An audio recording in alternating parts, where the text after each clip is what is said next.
J'ai eu l'occasion de tester Copilot Pro de Microsoft. Et je sais que de nombreuses personnes se posent la question de savoir si Copilot est plus puissant que ChatGPT. Nous allons tester quelques cas d'usage dans cette vidéo et nous pourrons conclure à la fin.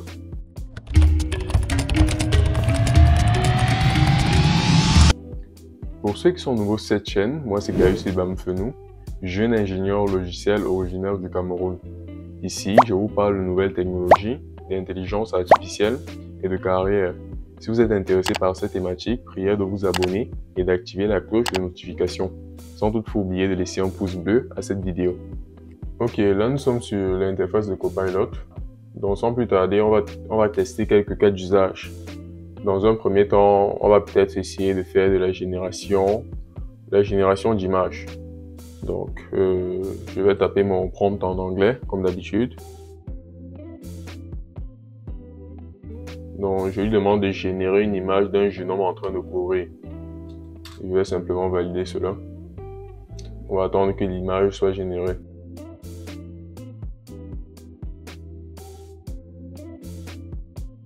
Ok, là on a le résultat.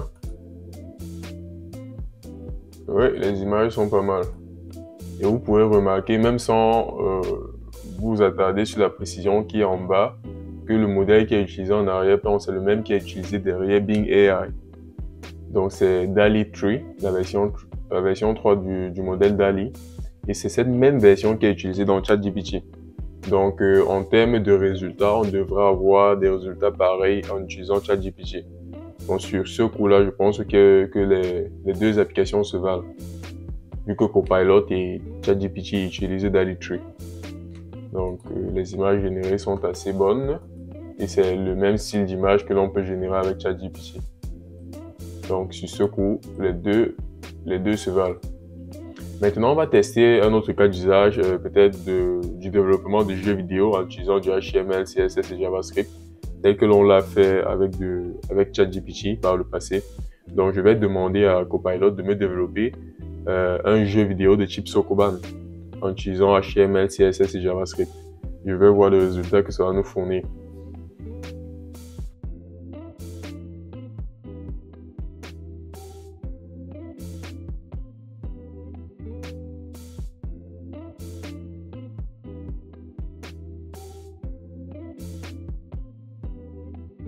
Ok, le code a été généré et vous pouvez remarquer que tout comme ChatGPT, cela commence progressivement.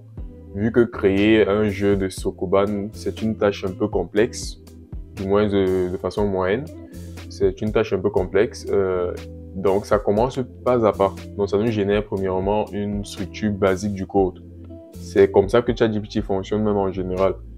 Si l'on veut que ça génère tout le code du premier coup, bon, il faudrait vraiment ajouter d'autres précisions. Mais toutefois, c'est déjà un bon début. Je vais donc lui demander maintenant d'implémenter toutes les parties manquantes du jeu en fait, pour que ça puisse fonctionner.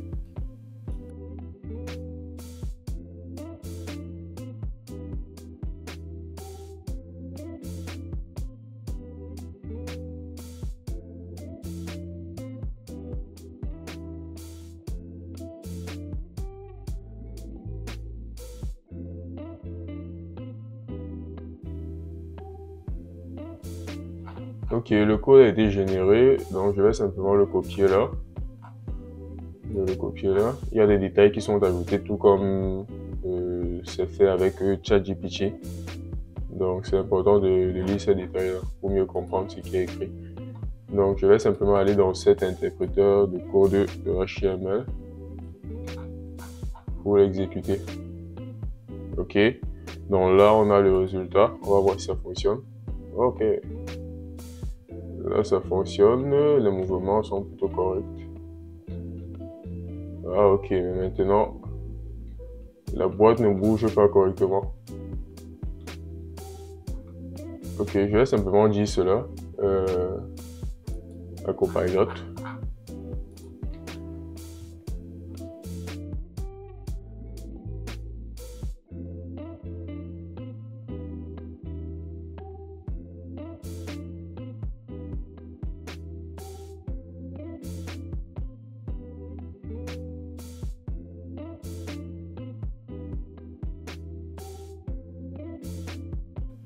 Ok, je version à jour du code a été générée.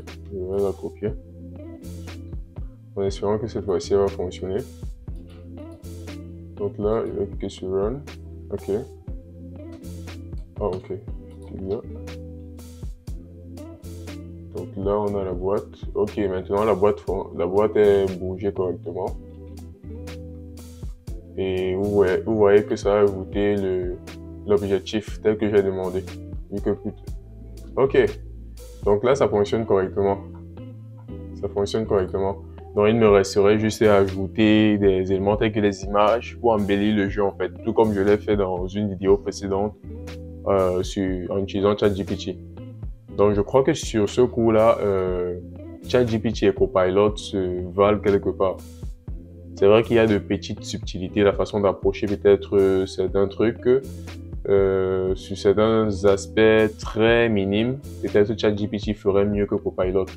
Mais toutefois, en gros, ces deux modèles se valent sur la plupart des tâches que j'ai eu à tester jusqu'ici, même avant de tourner cette vidéo. Et j'ai essayé de comprendre et au final, j'ai pu trouver que en réalité, Copilot tourne sur les mêmes modèles que ChatGPT. Donc, Copilot tourne sur GPT-4 et GPT-4 Turbo.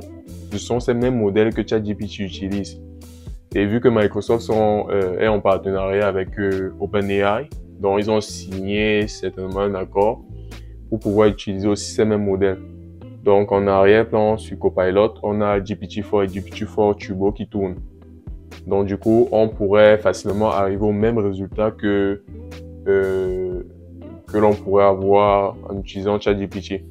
Donc, c'est ça la raison majeure pour laquelle ces deux applications peuvent se valoir. Donc, les modèles qui sont en arrière-plan sont quasi les mêmes. C'est vrai que maintenant, lorsque ChatGPT va apporter des modifications à leur modèle, des mises à jour, certainement ChatGPT, lorsque OpenAI apporte ces mises à jour à leur modèle, ChatGPT va bénéficier de ces dernières en priorité par rapport à Copilot. Tout comme la dernière fois, lorsqu'ils sont passés de GPT-4 à GPT-4 Turbo, ChatGPT a directement adopté cela, mais Copilot l'a intégré quelques temps après. Ce n'était pas direct. Donc du coup, là c'est sûr que ChatGPT aura toujours une longueur d'avance sur Copilot, tant que ces deux utiliseront les mêmes modèles en fait. Donc c'est ça en gros. Mais de façon générale, ces deux modèles se valent. Ces deux applications se valent quelque part. Que ce soit en termes de génération d'images, de génération de code, de compréhension du besoin.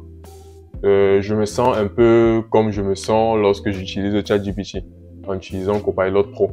C'est vrai qu'il y a sûrement quelques petites subtilités qui font en sorte que ChatGPT sera peut-être meilleur, comme ces différents aspects que je venais de citer. Mais de façon générale, en fait, ces deux applications se valent vu qu'elles utilisent les mêmes modèles en arrière-plan.